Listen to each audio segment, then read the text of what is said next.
be. Shark fries are on the menu. Get that thing out of here, and that's really going to put Carlos to pretty much dead here, right? That's it. It's going to be Field of Ruin.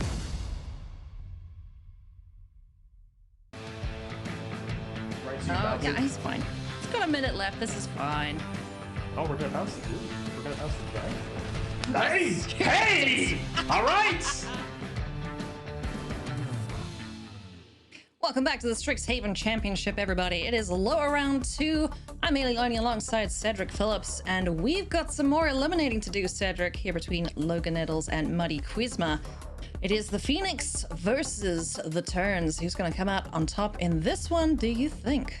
Well, you saw our fantastic folks at the news desk make their pick there with Logan Nettles, and it is hard to pick against the Jabberwocky. We are playing some online magic here, of course, and that is something that Logan is pretty darn good at and has been our #1 overall seed coming into today as well. Doesn't mean that Matti Kuisma cannot get the job done here, of course, but I mean, this is also a pretty difficult matchup too. This Jeskai Turns deck continues to be the breakout deck of the tournament, but you know, you can take this narrative a lot of different ways, right? Because I'll tell you what, these Izzet Phoenix players that have been playing Izzet Phoenix, they feel very, very strongly about their build of this deck, and the numbers on it do not lie. So that's why we're going to play these games out, because it can go either way, excuse me. And I will say this, Nettles' opening hand, let's just say it's not my favorite. No, I don't think he's going to be too happy about that either. Not having a blue source. I tell you what, if that was an island, I think he may have considered keeping that. But goes for the mulligan, finds a Rogan Triome as well as a Brainstorm. So this is, I mean, that is technically an island. So is this a keep here for him? Well, I think it's a better hand, and you don't really have to concern yourself too much with opposing counter magic, given how Phoenix decks are built in game #1. So your plan here is to first and foremost draw a land. Right now, if you don't do that, you could brainstorm into a land, or you can just rip one off like a Dwarven Mine there. He still can Nettles brainstorm to kick things off, and that's what he's going to do. So let's see what the 3 cards are here. Okay, he looks all right to me. He does. Yeah. This hand looks totally fine. You'd like some more blue sources, obviously, but I think this is going to be a game where you're going to be trying to play towards Mizzix's Mastery on Magma Opus. Yep, that sounds like a good plan. More than anything else here. So, again, a little short on the blue mana front, but past that, really do like what's going on here. Yeah, going to set himself up quite nicely there for a Mizzix's Mastery on Magma Opus. And unlikely to fall, less likely to find islands off the top, considering how many mountains are needed in this deck to enable the Dwarven Mine and the 1/1 token off of that. We're going to see Matti Kuisma brainstorm as well. Let's see what he finds off the top. It's a Sprite Dragon, a Faithless Looting, and a Mystical Dispute. All very good cards, but no land among them. Does have the fetch land to pair with the brainstorm, so perfect brainstorm in quotes as it were here. Gonna see what cards are gonna go back though. Interesting decision. My lean, Oxogonus has to be at least one of them. Pillar of Flame is arguable. Finale of Promise has a lot of upside. Mystical Dispute, nice card in this matchup. Plus you don't have a lot of reactive permission in this matchup. Those Sprite Dragons, plural, do you want to keep them both? I could see an argument for maybe putting one of those back alongside the Oxogonus, perhaps. So this is actually a pretty difficult decision here with this brainstorm. And that doesn't even account for the fact that, unless my eyes deceive me, there's not even another land over there. So It's going to have to hope like heck that there is a land on top of the deck here. After Fabled Passage is cracked, sending away the Ox of Agonis. What was the second card there? I missed that. Oh my goodness. It was a Finale. Yeah, I think you sent back Finale. Finale Promise. That's gone. Thank you. My brain also just broke for a moment there, so there we go. Momentary blip there. Expressive Iteration for Logan Nettles. Going to take a look. Finds Velamarcus Lorehold, Prismari Command, and Steam Vents. So Prismari Command's going to go into hand. Velamarcus likely to get sent back into the library, and Steam Vents will be the land drop for turn here. Yeah, this all looks pretty good here for Nettles. Now he's found another source of blue mana, picked up a copy of Prismari Command. Matti has done such a wonderful job of talking about Expressive Iteration at length here this weekend, which, you know, speak of the devil's chief engineer, there it is. That's the draw step. It is such a powerful card for all of these blue-red based strategies of just really tying the room together. It's helped out Logan in a meaningful way. It'll almost certainly help out Kuisma here in a meaningful way as well. So, I mean, just what a fantastic Magic card from Strixhaven. Yeah, no land drawn, but Expressive Iteration is very good at digging through the top cards of the library to ensure that we find a land drop. But it looks like Matti's going to go for the Faithless Looting first and foremost, just to unclog the top of the deck. There's two lands. Easy peasy. Never didn't have it. And Pillar of Flame is the first selection there for the discard. What else is going to join? Poor little Sprite Dragon looks like he is second on the chopping block to get discarded. But this is a pretty decent turn, you know. He's got the ability to run out the Storming Entity here, if he wants to. Yeah, do you want to go to Storming Entity? Do you want to go to Sprite Dragon? A couple of different options. Not going to go to Expressive Iteration anymore. But again, these kind of decisions, especially with Faithless Looting on what to discard, they kind of set the stage for the follow-up turns. There is that Storming Entity. There will be a trigger here. Scry Deuce. Definitely don't want the Ox. Doesn't look like he wants a Sprite Dragon either, so send those away. Mystery card coming for the draw step. Turn passes back to Logan Nettles, staring down a Storming Entity that can get out of hand. Maybe not as much so as the Sprite Dragon that keeps the counters, whereas Stormwing just has the prowess trigger on it. But still a threat that will need answering at a later stage. Now, at this juncture, it would have been possible for Logan to have the Magma Opus treasure on the battlefield and then Mizzix's Mastery. But unfortunately for him, that's not how the cards played out, so he's just going to have to pass the turn back with Prismari Command at the ready. Yeah, we just mosey on along. Now, Logan does have plenty of things to play towards. We mentioned the Magma Opus alongside Mizzix's Mastery. You see the Prismari Command. The main deck copy of Miscast might rear its ugly head here in just a moment. So plenty of options here for Logan. A lot of good cards, to play towards. So we'll see how these next couple of turns here unfold for both players. It looks like we're going beatdowns.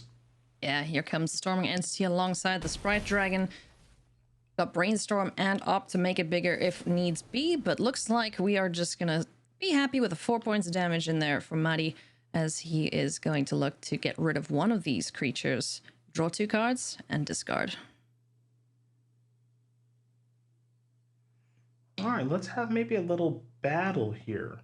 So this is kind of a good position for Matti to be in, because he will be able to either Mystical Dispute this if he wants to. It will be met with a miscast, but then an opt-in response will make the Sprite Dragon too big to kill.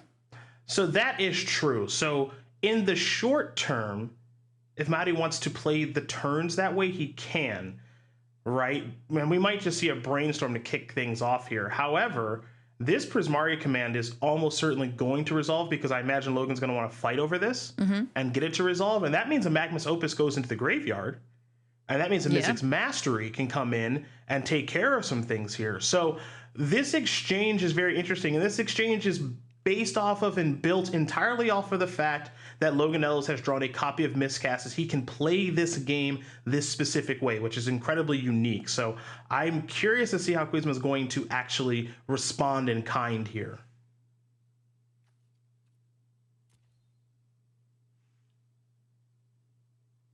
And he has a lot to think about with Dispute, with Opt, with Brainstorm, because you got to remember, Logan getting the opportunity to untap, I mean, it could be a Indomitable Creativity turn. Now, it's not, at least not yet, but it could be. And so you have to think about that too, because if that resolves and Velomachus shows up, you're in a world of trouble.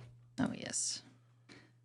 Brainstorm is going to resolve Arclight Phoenix, Sulfur Falls, and Opt, drawn off the top here. What are we going to send back here for Matti? As he, I assume he is going to keep the Sprite Dragon alive. But then what do we do against Mizzix's Mastery? There's nothing he can do. There's no 1-mana counter to it. Nope. So he's just all in on protecting the Sprite Dragon. Okay. And we'll deal with the Mizzix's Mastery fallout next turn, I guess. So that means the Prismari Command is going to resolve insofar as draw 2, discard 2, and here we go. There is creativity. You can see Logan's very happy about that. That's really, really, really nice. He's got the Dwarven Mine all queued up as well. It is entirely possible, folks, that Matti Kuisma, will not get another turn in this game. Well, that is ideally what Logan Nettles will be going for here, but which 2 cards to discard? Magma Opus is certainly one that we want to get in the bin.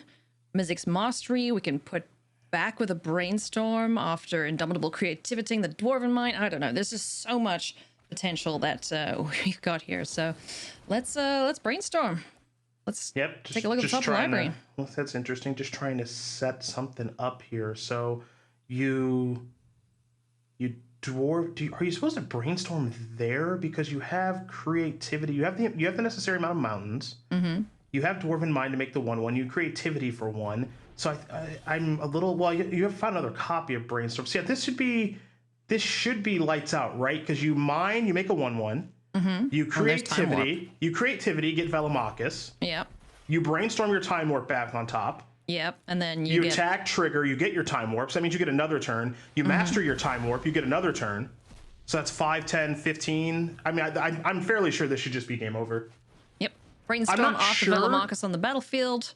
We'll be able to sequence the cards that Velomachus certainly has a time warp, and then we can just Mizzix Mastery and make merry from there, right? Yeah, I'm not sure exactly why Logan cast the initial brainstorm, because his plan was to get Velomachus regardless. So that one's a little confusing, but I don't think it's going to come back to really matter all that much. And I mean, this is Logan Nettles we're talking about. I'm sure he had a reason for making that play. I'm just trying to make sense of it myself right now. But this should be warp plus any card that he just kind of wants to go away, which it looks like he wants the mountain to go away.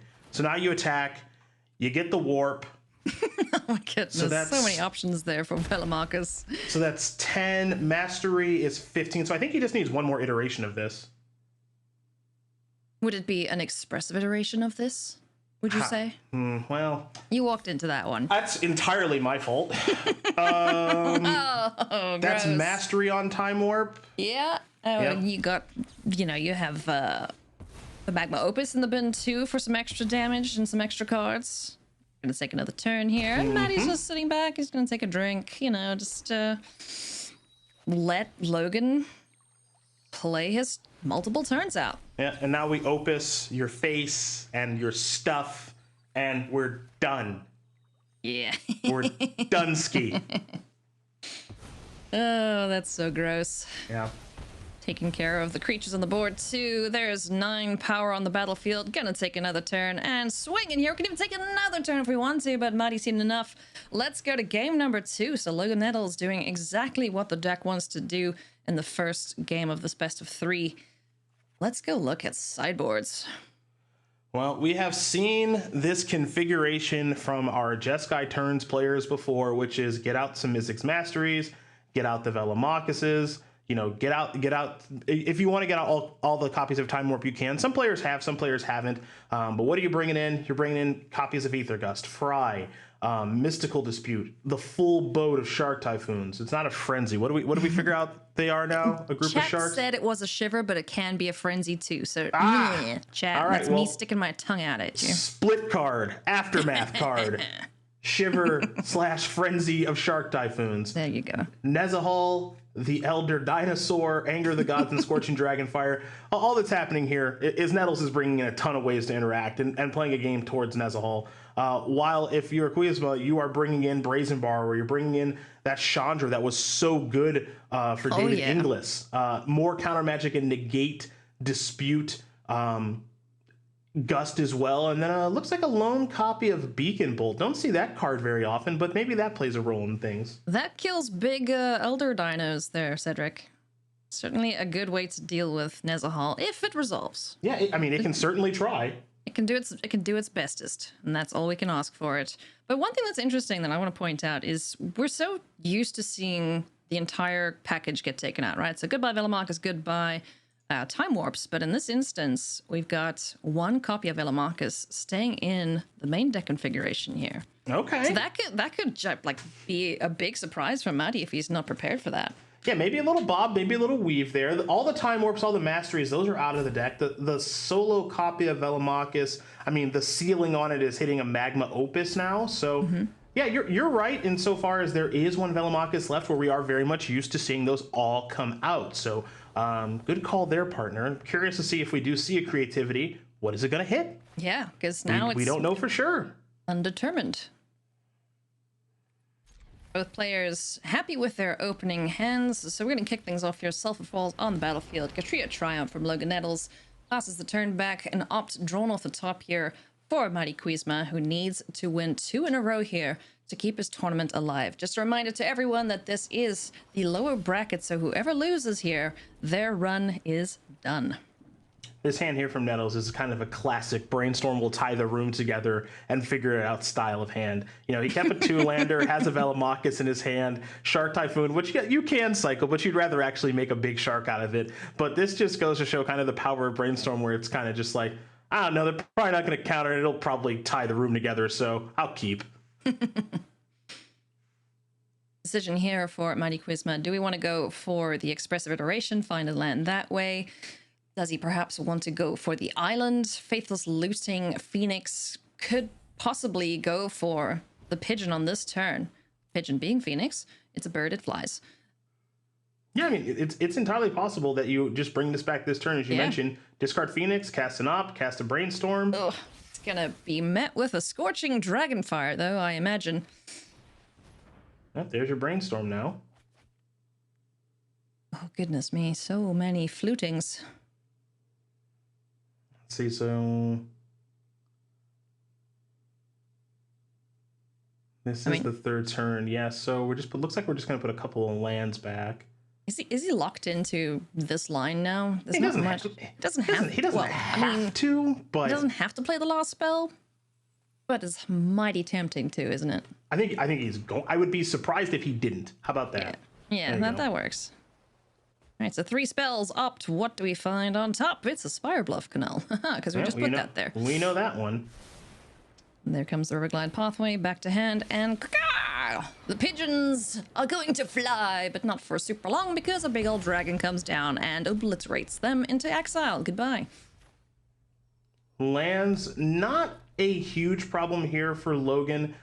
I will say that he wishes he probably had an additional blue source at this stage. But past that, I think life is looking pretty good. Expressive Iteration going to try to tie the room back together a little bit here. Again, a breakout card this weekend. Go ahead, partner. Ooh, I know. I was just going to say, take a look, see if we can find a 1-drop, because then we can just do the same thing again with Faithless Looting and this Arclight Phoenix, which would also die, but you know. There's Stormwing Entity. Nice. But this is another card that can just be killed by a removal spell. You see the Fire Prophecy in hand. Now, Stormwing Entity does get a little value on its way out the door, of course, with the Scry too. It can chain into Entity. Gust seems kind of meh, but it is a decision. If you're Kuisma, you do have to take a look at your hand. You don't know the top of your deck. You're obviously setting the top of your deck right now. Yeah. And then your graveyard, you got the Beacon Bolt and the Faithless Looting in there. So you're playing in a lot of different zones. That's what makes this deck somewhat difficult to play, is you're playing in a lot of different zones of the game. We're going to see a Fire Prophecy here. Get rid of the Storming Entity. Velomachus is going to get shipped back to the library. Draw a brand new card. Ooh, Indomitable Creativity. Okay.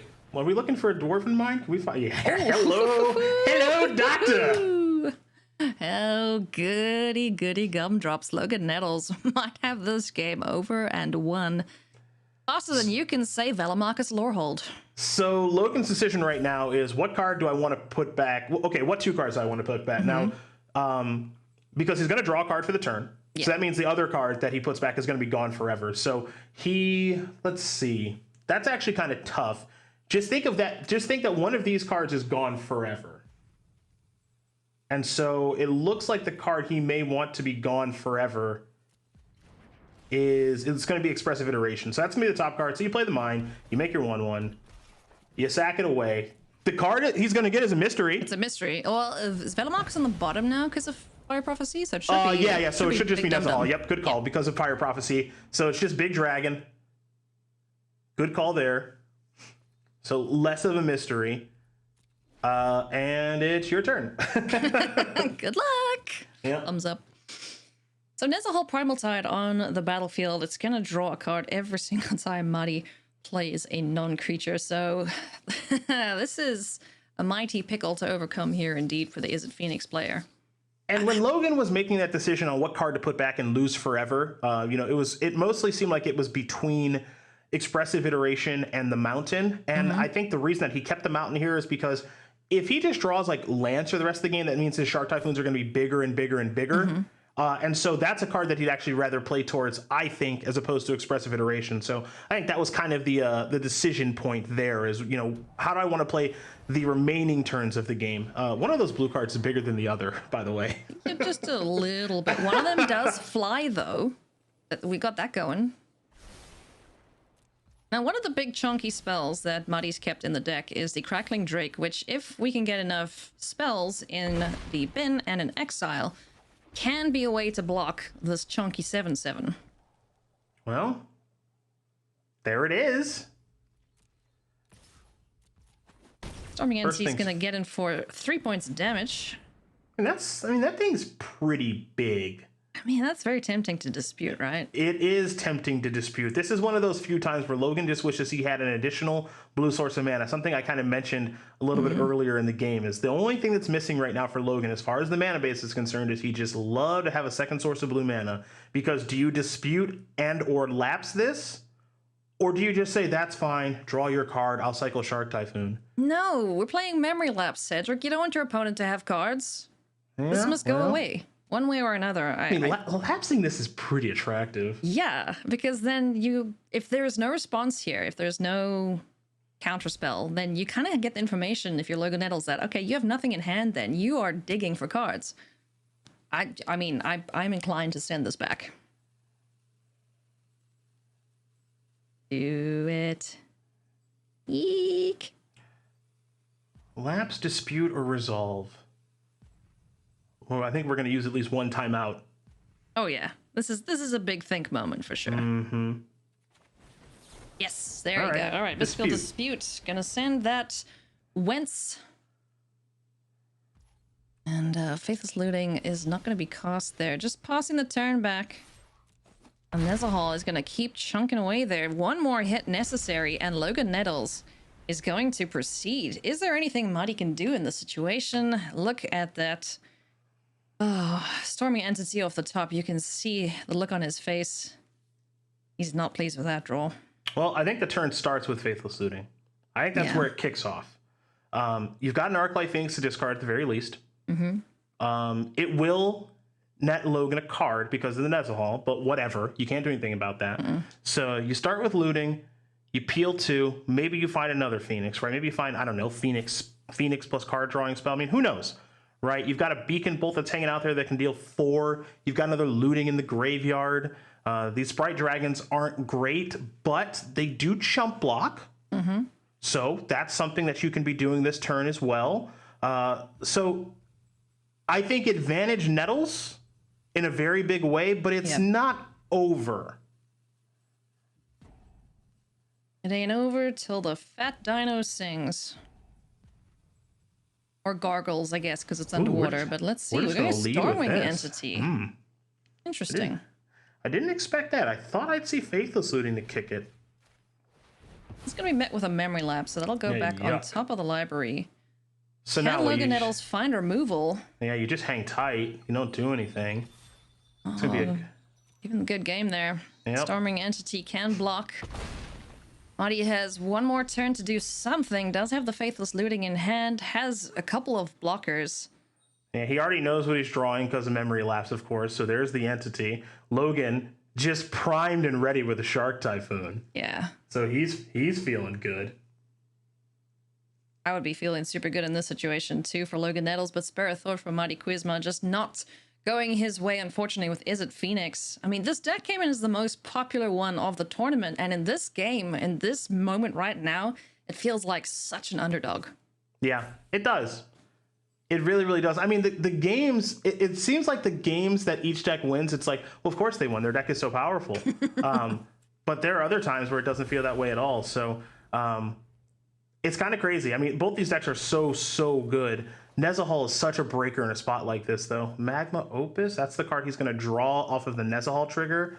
1, 2, 3, 4, 5, 6, 7 mana, so it's a Shark Typhoon for 5 right now. If he's able to find one more land, it's just a hard cast Magma Opus. I mean, such an enviable position for Logan to be in. Really is. Luckily, with that spell being cast, he would be able to get 2 blockers down. So Matti is hanging on for dear life at this point, but Magma Opus is going to work its way into the equation potentially next turn. It's just insane. Entity on the cheap.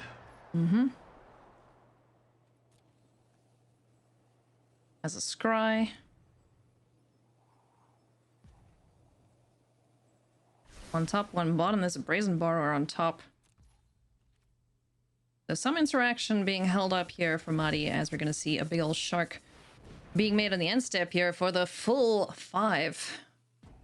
All right, so only 2 cards in hand, cycling on the stack. Now you draw, popping a memory lapse. Well, if you're going to petty theft, well, I was thinking maybe you just do it there.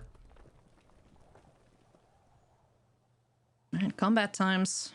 Brazen Borrower is going to target one of these creatures. Memory lapse will likely say no thank you very much. Well, Logan's got the option, right? Because if petty theft works itself into the equation, then it's like just Magma Opus. Yeah, you just Opus in response and just get the full amount and the game just ends, so.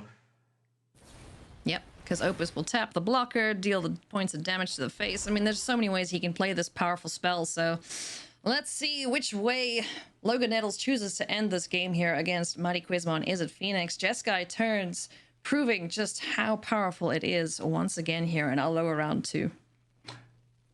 It's a heck of a deck. It is the breakout deck of this. It is the breakout deck of this tournament, unquestionably. Everybody in Is It Phoenix coming in was going to be popular. I think we could even use the term deck to beat if we want to. Yes, but it was a question of what else was there going to be played that could kind of compete with this strategy, and it looks like a handful of players have found the deck to do so here in Jeskai turns, because this deck is really good. It's really very good indeed. Nezahal's like, nah, I don't want to be here for this. You got it, Sharky. So Logan Nettles is going to win in the lower round 2 pretty convincingly at that as well, Cedric.